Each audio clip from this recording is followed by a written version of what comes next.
आवाज देके कहा बहन जी बात सुने, अब तो मैं आपके उल्लू को रोजाना खाना खिला खिला कर भी थक गया हूं, आप ये अपना उल्लू तो मुझसे ले लें।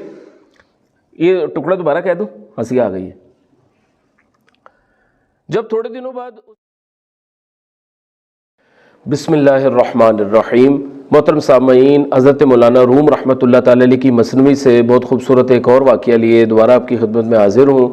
हज़रत मौलाना रूम रहमतुल्लाह ताला अलैह के वाक़यात जो हैं ये बड़े आसान फ़ाहम और मिसालों से समझने वाले चुके हैं, और मुझे कुछ दोस्तों ने मेरी पहले वाली वीडियोस देख के पजीराई भी की कि ये बहुत अच्छा अंदाज़ है, ये आप जारी रखें। मैंने रोक दिया था कि मतलब लोग यही ना कहें कि ये तो कहानियाँ या हिकायात है, लेकिन मुझे मेरे एक दोस्त ने तवज्जो दिलाई कि देखें वाक़यात तो कुरान में भी हैं, बात ये होती है कि हमें उनसे सीखना और समझना चाहिए और उससे जो सबक हासिल होता है वो मतलब फ़ायदेमंद होता है। तो आप इस सिलसिले को जारी रखें। तो एक बड़ा खूबसूरत वाक़या समाअत कीजिए।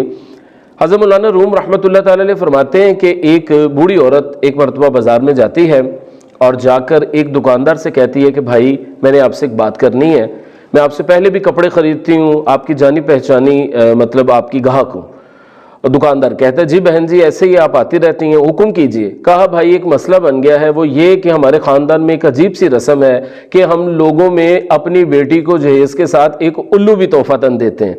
उसने कहा बाजी ये कैसी रस्म है, कोई काम की चीज़ दें, ये उल्लू क्या देना। कहा बस ख़ानदानों में ये रस्में जो चलती आ रही हैं बेटा वो रोके नहीं रुकती, तो तुम इस तरह करो, मसला ये है कि मैं बूढ़ी औरत हूँ, मैं कहाँ जाके अब उल्लू तलाश करूँ, तो बेटा नहीं है मेरा कोई, इसलिए मैं तुमसे काम कह रही हूं कि अगर कोई तुम्हें गुजरता उजरता नजर आए या अगर तुम्हें पता है कहां से उल्लू मिलते हैं तो बेटा एक उल्लू ले आओ, मैं 1000 रुपए तक का तुमसे उल्लू खरीद लूंगी। उसने दिल में सोचा कि उल्लू तो 200-400 रुपए का भी मिल जाएगा, तो ये बकाया सारे पैसे बचत के हैं। उसने कहा ठीक है माजी बहन जी मैं तलाश में रहूंगा। अब दूसरे ही दिन उस औरत ने अपने ही बेटे को भेजा उल्लू देकर और कहा कि खबरदार 800 रुपए से कम उल्लू ना बेचना।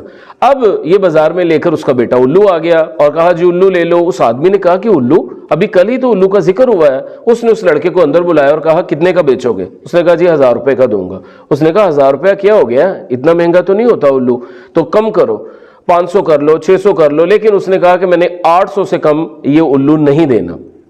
अब क्या हुआ कि इस जो शख्स था इसने दिल में सोचा चलो 200 रुपया भी बचेगा, कुछ तो बच ही रहना, तो मैं उल्लू खरीद लेता हूँ। 800 रुपये का उल्लू खरीद लिया। अब जनाब दिन रात इंतजार करे कि वो बूढ़ी औरत, वो बहन जी कब आएंगी उल्लू लेने के लिए। एडवांस वगैरह तो देकर नहीं कुछ गई थी। जब थोड़े दिनों बाद उसने उस औरत को बाजार में देखा तो कहा कि बहन जी आइए और आकर अपना ये उल्लू ले लें मुझसे, अब तो मैं इसको रोजाना का खिला पिला कर भी थक गया हूँ। वो औरत अंदर आई और कहने लगी जी कौन सा उल्लू और कैसा उल्लू। उसने कहा जी आपने खुद ही तो कहा था कि हमारे खानदान में रस्म है कि हम अपनी बेटी को उल्लू देते हैं, ये 800 रुपए का उल्लू मैं तब का खरीद के बैठा हुआ हूँ। उस औरत ने कहा जाओ मियाँ अपना काम करो, घर में माँ बहन नहीं है कि औरतों को इस तरह की बातें कहते हो और छेड़ते हो, तंग करते हो।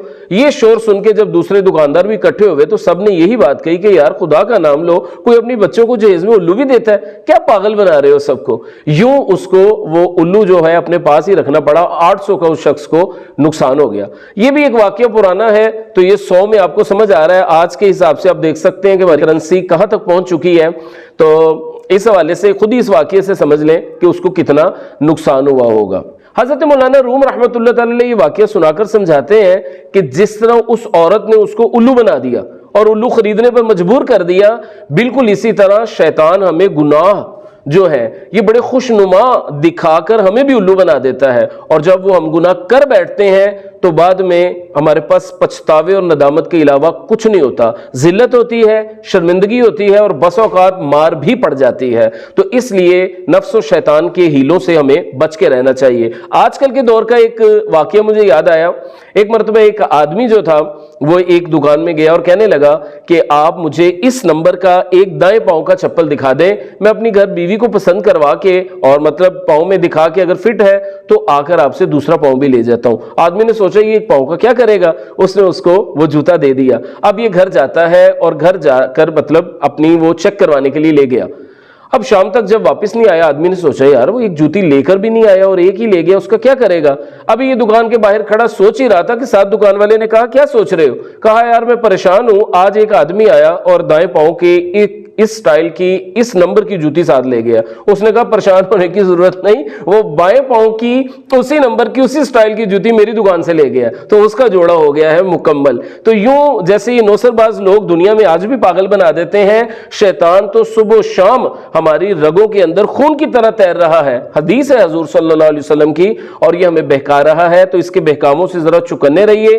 جیسے ہی برے خیالات کا کوئی دماغ کے اوپر قبضہ ہونے لگے، اپنے آپ کو سمجھائیے، ٹھہریے، رکیے اور سوچئے کہ میرے رب تعالیٰ نے اس کام سے مجھے منع کیا ہے، مجھے رسول اللہ صلی اللہ علیہ وسلم نے اس کام سے منع کیا ہے۔ عقل بھی اس چیز کا تقاضا کرتی ہے کہ اس کو نہ کیا جائے، اور کوشش کر کے اس غلطی سے آپ بچیں۔ مجھے امید ہے کہ انشاءاللہ یہ میرا واقعہ کئی لوگوں کے لیے معاون اور مددگار ثابت ہوگا۔ آخر میں اس شعر پہ بات کو ختم کرتا ہوں، رضا نفس دشمن ہے، دم میں نہ آنا، کہاں تم نے دیکھے ہیں چند رانے والے۔ اللہ پاک ہمیں نفس و شیطان کے ہیلوں سے محفوظ فرمائے اور اپنے محبوب صلی اللہ علیہ وسلم کی سنتوں پر عمل کی توفیق عطا فرمائے۔